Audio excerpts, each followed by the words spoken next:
Good morning, this is Angela with Parkrose Permaculture.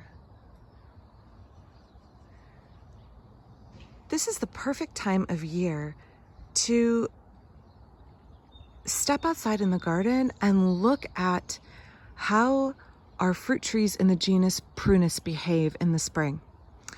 So Prunus is a genus consisting of many subgenera of flowering fruit trees and nut trees that produce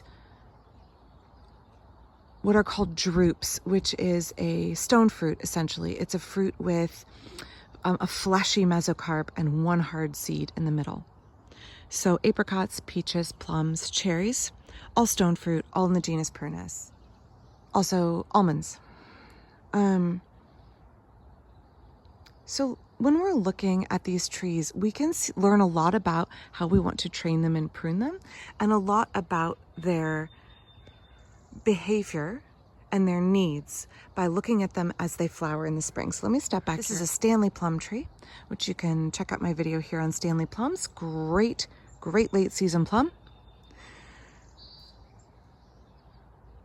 It is just starting to blossom. So most of the trees in the genus Prunus blossom on what are called racemes, which is a cluster of flowers on little tiny short stems here. They're not even really stems. And you can see here they open in succession. So this is the oldest one, and we go around here in a swirl and we get tighter and tighter. And so they open over a series of several days. And racemes are generally going to produce best or be produced best on wood that is about 2 years old or 3 years old. So for a plum tree, you really want to reduce the quantity of the oldest wood. And if you have new wood, you're going to see that that is not yet able to bear flowers. But that wood that's 2-3 years old, it's going to have a lot of flowers on it. It actually makes it easier to prune a plum than a spur-bearing apple, for example. With a plum, you just remove a lot of the oldest wood. So these trees are not self-fertile. Let me walk you up to the front yard real quick, and at the front of the front yard, and show you another plum that is blooming. Okay, wow, look at this plum tree. You can see it is totally farther along in its blooming than the Stanley plum. This is my early Laxton plum, which is a fantastic little yellow plum with a red and purple blush to it. Really great fresh eating plum, the earliest variety that I have, and one of the earliest producing plum varieties there is. Again, early Laxton, I have a video on it as well. You can see here, it's much farther along in its blooming and just full of flowers. This tree tends to bear heavily, so you have to watch for the ends of the branches that they don't break. So I do try and thin the fruit once it has set. But just look at this. That's nuts. So you can see that this started blooming earlier. If you live in an area that is prone to late frosts, early Laxton may not be the plum tree for you.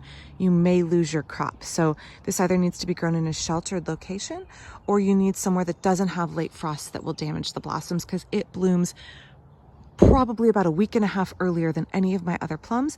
And I have plums ready on this tree a month before my next earliest plum tree. Just a great early plum. But look, it's also right in my very front of my garden up by the street, because it's just such a beauty. Also, my hope was that neighborhood kids would want to eat plums off of it. So things that I don't mind sharing the fruit from, I always put them up by the street. Okay, now let's move on and look at something that is not a plum tree. Oh, one quick note about this. Plums need a pollination partner from a different variety. So if you have early Laxton, you need something else, either a wild compatible plum if you have those in your area, or another early variety. I have my Stanley flowers just early enough to cross-pollinate with this, and also my Beauvais green gage in the backyard, and also my damson. But be aware, if you have mostly late season plums and then you grow this one, it might not have something flowering at the same time, and you might not get good fruit set. So just be aware of that. Okay, now let's go look at something else that is an early flowerer in the garden. All right, this is Prunus persica. This is a peach tree. This is my Oregon curl free peach. Peaches are originally from Asia. It is the earliest bloomer that I have of my fruit, my stone fruit. And you can see here the blossoms are starting to look a little tired and tattered. They are at the very end of their bloom cycle. Now, peaches are mostly self-fertile. This one is self-fertile. I only need one peach tree to get fruit, which is great because I only have room for one peach tree. Peaches are disease-prone and short-lived in my area, and I only wanted to take a risk on one tree, although it's been a great risk to take because this tree bears heavily with very, very tasty fruit, and I don't have to spray it for peach leaf curl. So if you see your peach tree blooming and you get worried that your cherries and your plums aren't blooming yet, don't worry, peaches are out there first in the season, real early. All right, lastly, I want to point out my bush cherries. I don't grow tree cherries. Trees here get, any cherry here gets wormy and tends to get brown rot and other problems, and I didn't want a big tall cherry. I had to net. I wanted a cherry that I could net from the ground and not have to get on a ladder if I needed to net it against maggots, although so far my bush cherries seem relatively resistant to maggots. They have not had any, the last 2 years they have fruited. But if that is a problem in the future, I want something I can net from the ground, is easy to contain and control and keep the fruit clean. So you can see here, the cherry is not even close to flowering.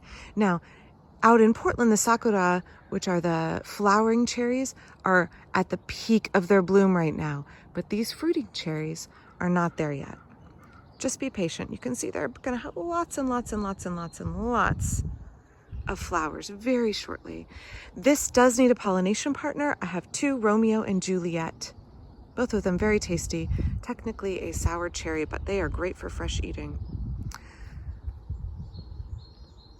So just like my plums, it will need another variety to set fruit. But also one of my latest blooming stone fruit, which is great because then I have all this visual interest in the garden of pink blossoms followed by white blossoms followed by more white blossoms. And it provides a staggering of the visual interest, and it also provides a staggering of the harvesting of the fruit, right? So those different bloom times help me know that I have a succession of fruit in the garden as well. I can count on ripening all the way from May all the way until late September of my stone fruit. So now I'm in the backyard orchard, and I thought I would point out 2 more plum trees of interest back here with my beehives. This is the Shropshire Damson, which I'm going to be moving at the end of this year. Ignore the begging chickens. I just fed them breakfast. They do not need a snack.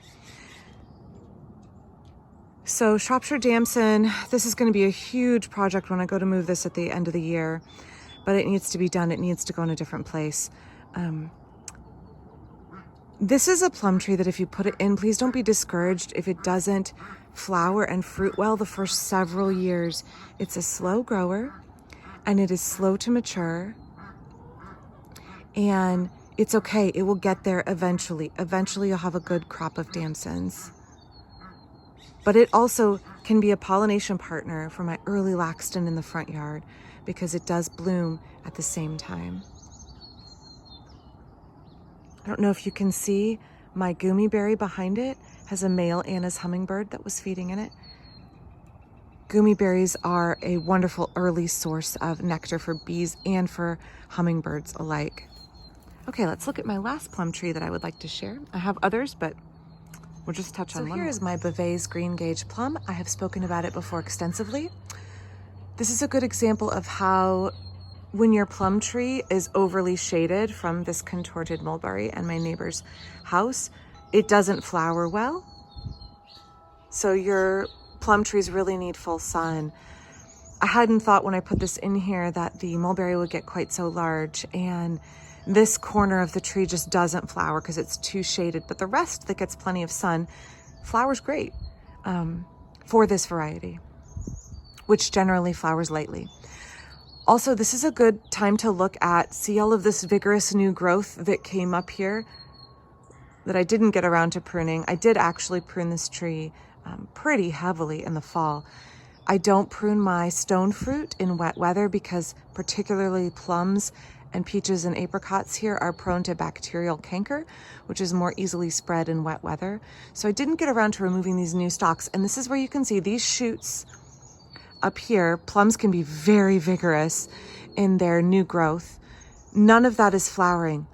Wood 2 years old and older is where you're going to get the flowers, and the really old wood in the middle, you're not going to get any flowers. So see, what you really want to do is head your plums back. You do need to look if you have silver leaf where you are at the pruning time. You want to be careful you don't prune during the summer when silver leaf is more of a problem if you have it in your area. But you can see the really old wood in the middle, not flowering. 2-year-old wood here, flowering, great. New wood, not flowering yet. This also needs a pollination partner. Again, plenty of them going in my yard, so I'm hoping for good fruit set. So I hope that gives you a good look at the cascade of blossom production for the prunus species in your garden, for those stone fruit that you have going.